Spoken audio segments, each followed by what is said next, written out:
Hello and welcome to Books of Blood. My name is John, and today I've got a review of Chapel Street by Sean Paul Murphy. Now, before I start this review, I'm going to again give a trigger warning. As you noticed, for the second time in 3 videos, I believe, I've got a thumbnail up before my intro with the number to the National Suicide Prevention Hotline. So that should give you an idea that this book is also going to once again, the first one that I reviewed that dealt with suicide was Come Forth and Thaw by Jason Robert Ducharme. And so this one here also deals with suicide in a slightly different manner than Jason's did. But still, I felt it was necessary, since I would be talking about the subject, to go ahead and once again put up the suicide prevention hotline number. You know, I'm not trying to be pretentious. I'm not trying to generate more views for my channel or anything like that. I just felt like it was the necessary thing for me to do. So that being said, I'm going to go ahead and read the synopsis for Chapel Street, and then I'll give you my thoughts on it. All right, so here we go. Rick Bakos never had a chance at happiness. After enduring the tragic death of his father in a car accident, Rick grew up to helplessly watch both his older brother Lenny and his mother Agnes succumb to madness and suicide. Nor were they the first members of the family to kill themselves. Suicide has steadily stalked the Bakos family since they first arrived in Baltimore from Bohemia at the turn of the 20th century. Turning to genealogy to better understand his self-destructive family, Rick works as a volunteer for the website Resting Place. After photographing the grave of Betty Kostek for the webpage, Rick finds himself drawn into a maelstrom of horror. Each night he finds himself inexorably drawn closer to self-destruction. Rick's only ally is a fellow volunteer named Terry Poskasil. She, too, has fallen under the suicidal spell of the late Betty Kostek. The couple soon discovers their pairing wasn't a coincidence. Their great-grandparents were next-door neighbors on Chapel Street nearly a century earlier. So were Betty's grandparents. Together, Rick and Terry must solve the mystery of Chapel Street before they find death at their own hands. Okay, so now one thing I will talk about on this is that the tagline for this is The Conjuring meets Hereditary. And when I first started reading the book and getting more into it, I'm like, how do these two things fit in? And then the more I started reading it, the more I realized exactly how it does fit in. This book is about this woman who has passed away. Her name is Betty Kostek, or Elizabeth Kostek. And when she was human, when she was alive, she was a fortune teller known as Bad News Betty. All right? And she would predict all these bad things, you know, like somebody's going to get hit by a car, someone's going to kill themselves, things like that, okay?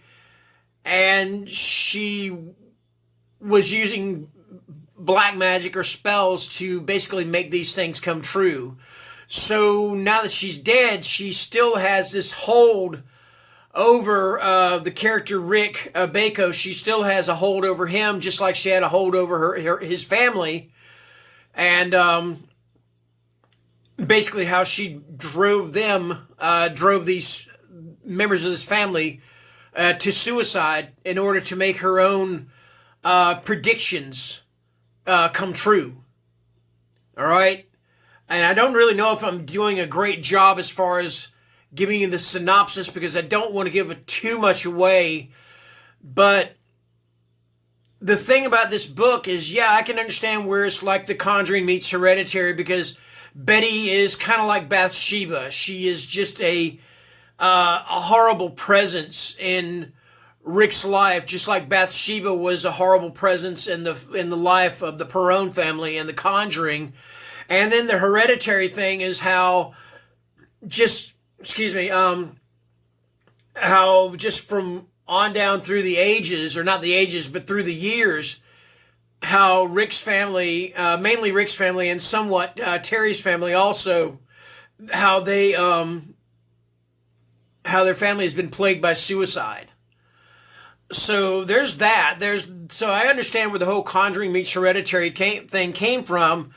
But what got me when I was reading the book was the book is very Chapel Street is very faith based. All right. And what I mean by that is if you want to say that it's a Christian horror novel, then yes, that is definitely something that you can say. Okay. Because there's a lot of Bible quotation in it. There is a lot of Bible canon within this book. Okay. And, so like I said, yes, it's about this entity known as Bad News Betty, her spirit or whatever, her demon, whatever you want to call her, and how the family has a history of suicide. And I know I sound like I'm going around with the world with this, because this is just something I don't really know how to talk about it too awful much, okay? So I'm doing my best here. But anyway, I wrote the author and I told him, I said, hey, I'm going to give your book 4 stars. I really enjoyed this. It really surprised me because I was not expecting a Christian horror novel, all right? But that's exactly what it is. And yes, like I said, it's about Betty and it's about the whole history of suicide with this family. But at its core, it's about one man's journey basically from atheism to full-on faith, and I understand there are people out there, I believe in God. I'm not going to lie about that. I don't hold back on that. I believe in God, but I do know there are people that don't. I understand that, okay? I think there's something in this book for everyone, whether you believe or whether you don't believe. It is a very well-written book that touches very strongly on a subject that a lot of us don't want to talk about, and that is suicide and mental illness. So I wrote the author and told him, hey, I'm giving you 4 stars for this book. Awesome. I loved it, okay? And one of the reasons he wrote this book, and he would tell you this himself, and if you're going to say anything about this, keep your comments. I'm going to say this much when I tell you this. Please, in the comments section, keep your comments respectable, okay? I ask you that. I'm not saying that you won't. I'm just saying please do so. But anyway, he said one of the main reasons he wrote this was because there's this stigmata going around that, if you commit suicide, you go to hell. And he just feels like that is a false notion, a false prediction, if you want to say. And so that's why he felt compelled to write Chapel Street, because the character of Rick Bakos, he's just had so many people tell him that his brother Lenny is in hell, and he's had so many people tell him that now that his mother took her life, that she's in hell also. And Sean Murphy, he just wanted to get his point across with this book. Now, is this book overly preachy? No, it is not. It is not overly preachy. Yes, there are Bible quotes in it from one character quotes the Bible quite a bit, the character of Terry. But literally, like I said, this is not only a book about a demon or a witch. I'm not really sure what exactly Bad News Betty is, just that her spirit is bad news for these characters. But again, it is also a journey of one man from atheism to full-on faith. All right? And he struggles with this faith because at one point he says, I'll accept God, but I will not love him. And the reason is that he, again, has always heard and everybody's always told him that, yeah, your brother killed himself, he's in hell. Your your mom killed herself, she's in hell. And again, trigger warnings on this. I hate talking about this stuff. I know it affects some people. So, yeah, I don't know what more to say. This is, like I said, this is one of those reviews that I have a hard time with because of the subject matter. And this being the second time I've had to do it, I'm going to tell you right now, it doesn't get any easier. So yeah, that is my somewhat review.